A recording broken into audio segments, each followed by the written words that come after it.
उम्मीद आप ठीक होंगे, खैरियत से होंगे। तैयब बलोच आपकी खिदमत में फिर से हाजिर है। आज जी सुप्रीम कोर्ट से जुड़ी हुई कि अहम डेवलपमेंट जो है वो आपसे शेयर करनी है।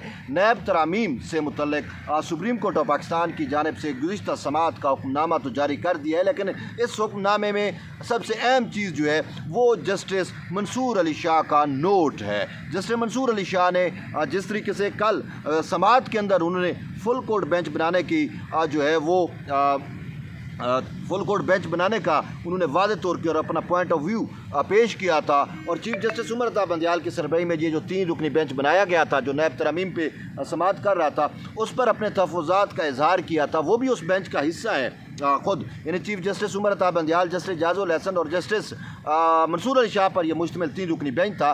तो जस्टिस मंसूर अली शाह ने कल ओपन कोर्ट के अंदर कहा कि मेरे तहफ़्फ़ुज़ात इस पर फुल कोर्ट बेंच बनाना चाहिए क्योंकि ये मैटर 184(3) का है।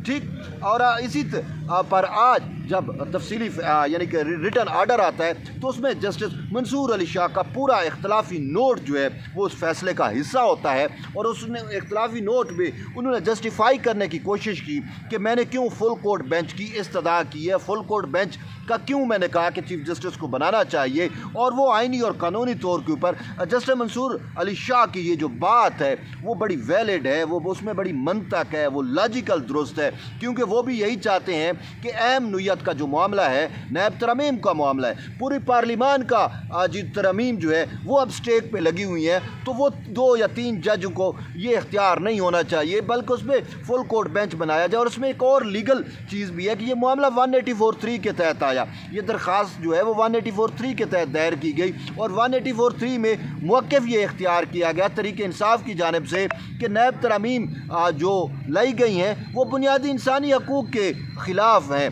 लेकिन इसकी 48 समातें हो चुकी हैं नैब तरामीम केस की, लेकिन अभी तक तरीके इंसाफ के वकील ख्वाजा हारिस जो है वो साबित नहीं कर सके कि नैब तरामीम जो की गई वो किस तरीके से बुनियादी इंसानी हकूक़ के ख़िलाफ़ हैं। ये बात तो कल जस्टिस मंसूर अली शाह ने भी की। और इसके साथ साथ वैसे भी अगर आप देखें कि जब से चीफ जस्टिस उमर अता बंदियाल ने बरमला जो है वो अपने हम ख्याल जजेस बिछाकर तहरीक इंसाफ के चेयरमैन के लिए सहूलत कारी शुरू की है, उस वक्त से लेकर अब तक बार बार ये डिमांड आती है, चीफ जस्टिस उमर अता बंदियाल से तकाजा किया जाता है कि फुल कोर्ट बेंच बनाया जाए, फुल कोर्ट बेंच बनाया जाए, लेकिन वो किसी की नहीं सुनते।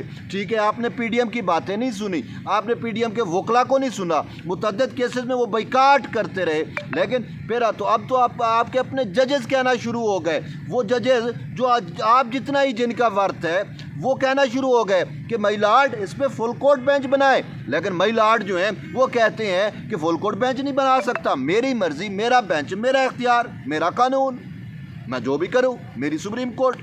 वो इस चीज़ पे डटे हुए हैं। ठीक है, देखें फुल कोर्ट बेंच का तकाजा कब से आ रहा है। फुल कोर्ट बेंच का तकाजा जो है वो शुरू दिन से जब चीफ जस्टिस उमर अता बंदियाल इमरान ख़ान के लिए सहूलत कारी के लिए खुल के सामने है। पहला मैटर इन्होंने जो टेकअप किया था वो पंजाब वाला अगर मामला हो, जो रन ऑफ इलेक्शन था, जिसमें इन्होंने तहरीक इंसाफ को की झोली में डाल दी थी इन हम ख्याल जजेस ने पंजाब की वजारत आला, और यानी तख्त लाहौर जो है वो इमरान ख़ान के को जो है वो देन कर दिया था, गिफ्ट कर दिया था, एक मैनिपुलेटेड तरीके से, मैनिपुलेशन के ज़रिए, अपनी जजमेंट के ज़रिए इन्होंने मैनिपुलेशन की थी। उस वक्त तकाजा ये किया गया था कि जो पीडीएम की जमातें थीं, जिसमें पाकिस्तान मुस्लिम लीग नून शामिल थी, जिसमें पीपल्स पार्टी शामिल थी, जिसमें JUI फेज शामिल थी और इस तरह की दीगर 13-12 जमातें शामिल थीं, वो ये चीफ जस्टिस से मुतकाज़ी थी, वो चीफ जस्टिस से ये तकाजा कर रही थी कि आइन और कानून के लिए और शफाफ ट्रायल के लिए और इंसाफ के असूलों को मद्देनज़र रखते हुए इस पर फुल कोर्ट बेंच बनाया जाए। लेकिन उन्होंने कहा कि हमारा बेंच, हमारी मर्ज़ी, वही ईमानदार जजेस, वही हम ख्याल जजेस ने जो है वो फ़ैसला किया। और उस फैसले में जो इन्होंने पार्लिमान के साथ किया, जो इन्होंने आइन के साथ किया, जो इन्होंने कानून के साथ किया, वो आपके सामने है। और इसी वजह से ये तनकीद इनके ऊपर की गई कि इन लोगों ने जो है वो कॉन्स्टिट्यूशन को रीराइट करने की कोशिश की है, आइन को इन्होंने दोबारा लिखने की कोशिश की है, जो इनका इख्तियार नहीं है। वो 63A से मुतल्लिक जो मामलात थे, ठीक है, जो इनहराफ से मुतल्लिक मामलात थे, और फिर इन्होंने वो मैनिपुलेशन करके इन्होंने जो है वो तहरीक इंसाफ को देन कर दी तख्त लाहौर की वजारत आला। सिर्फ ये मामला, फिर यहाँ नहीं, फिर इस तरीके से और भी मुतअद्दिद केसेस आए, उसमें भी फुल कोर्ट बेंच बनाने की इस्तदाएँ की जाती रहीं। उस टाइम चीफ जस्टिस कहते थे कि जो है फुल कोर्ट बेंच मैं नहीं बना सकता, माजी का हिस्सा हो गया, यही हम जजेस बैठ के फ़ैसला करेंगे। चूँकि इन्होंने मैनिपुलेशन करनी थी तो इनको हम ख्याल जजेस और हम ख्याल फ़ैसले चाहिए थे, तो हम ख्याल जजेस से इन्होंने इमरान खान के हम ख्याल फ़ैसले ही दिए, तो इसी वजह से ये फुल कोर्ट से इज्तनाब करते रहे। लेकिन उसका नतीजा क्या निकला? पाकिस्तान की अदालती नज़ीर में, पाकिस्तान की अदालती तारीख़ में हमने पहली दफ़ा देखा कि फ्रीकैन ही जो है वो बाइकाट कर गए, पूरी सुप्रीम कोर्ट की प्रोसीडिंग का बाइकाट कर गए। इन्होंने कहा आप बाइकाट करते हैं, आप जाएं भाड़ में, हमें गर्ज नहीं है, जो हमने माइंड बनाया हुआ है, जो हमने इंसाफ देना वो तो हम इमरान खान को इंसाफ दे के रहेंगे, और उन्हें दे के भी दिया भी सही। फिर ये मामलात जो है वो आगे बढ़ते हैं और यहाँ तक नौबत जो है वो पहुँचती है कि अब फिर ख़ुद सुप्रीम कोर्ट के जजेस कहना शुरू हो गए कि फुल कोर्ट बेंच बनाया जाए, फुल कोर्ट बेंच बनाया जाए। उसमें भी ये फुल कोर्ट नहीं बनाते। इन्होंने फिर क्या किया कि 184(3) के ऊपर हुकूमत ने कानून साजी की कि 184(3) की कोई दरख्वास्त आए, 184(3) का कोई मामला हो, उसके लिए जो है supreme court practice and procedure act लाया गया, जो बिल बना। इन्होंने उस बिल को स्टे आर्डर कर दिया। अच्छा, वो उजलत में एक दिन में स्टे आर्डर कर दिया, उसकी फिर से समाअत ही नहीं लगाई। ठीक है, अब कहते हैं जी अब छुट्टियां हो गई हैं, फुल कोर्ट नहीं बन सकता। जब छुट्टियां नहीं थी उस वक्त आपने कौन सा फुल कोर्ट बेंच बना लिया था? उस वक्त भी नहीं बनाया, अब भी नहीं बनाया। उस वक्त खुद चीफ जस्टिस उमर अता बंदियाल के ये रिमार्क्स थे कि फुल कोर्ट बेंच की तश्कील जो है वो अब माजी का हिस्सा हो गया, भूल जाए कि फुल कोर्ट बेंच बनेगा।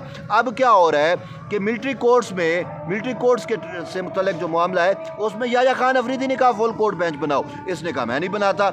अच्छा, फिर आज यानी कि नैब तरमीम वाले मामले में आज तो जस्टिस मंसूर अली शाह का इख्तलाफी नोट आ गया, उसने बरमला कह दिया कि फुल कोर्ट बेंच बनाया जाए कि आईनी नोयत के मामलात पे, कानूनी नोयत के मामलात पे, पॉलिटिकल नोयत के मामलात पे, और फिर सबसे बढ़ के जो है 184(3) के जो मामलात हैं उस सवाल से फुल कोर्ट बेंच बनाया जाए। लेकिन मंसूर अली शाह ने यह भी कहा कि supreme court practice and procedure bill जो है उस पर फैसला हर सूरत में होना चाहिए।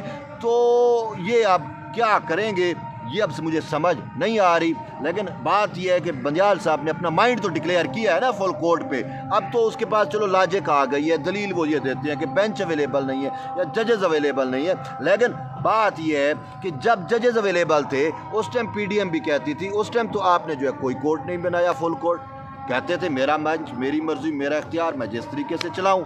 तो अब मंसूर अली शाह ने भी कह दिया है। तो 28 अगस्त को नैब तरमीम से मुतल्लिक मामले पे फिर से समाअत होनी है, मिलिट्री कोर्ट्स वाला मामला होना है। देखते हैं अब इसमें क्या होता है, फुल कोर्ट बनता है नहीं बनता, अब ये वक्त ही बताएगा। तो ये एक अहम डेवलपमेंट थी, मैंने कहा फुल कोर्ट से मुतल्लिक मैं आपको बता दूं, और बज़ाहिर यही है कि शायद ये अब चीफ जस्टिस की चिड़ बन चुका है और वो अब तो बनाएंगे ही नहीं। बहरहाल इस सवाल से कोई अपडेट होगी हम आपको आगाह करेंगे। जुड़े रहिए तैयब बलोच के साथ, मिलते हैं एक नई वीडियो में, तब तक इजाज़त दें, अल्लाह हाफ़िज़।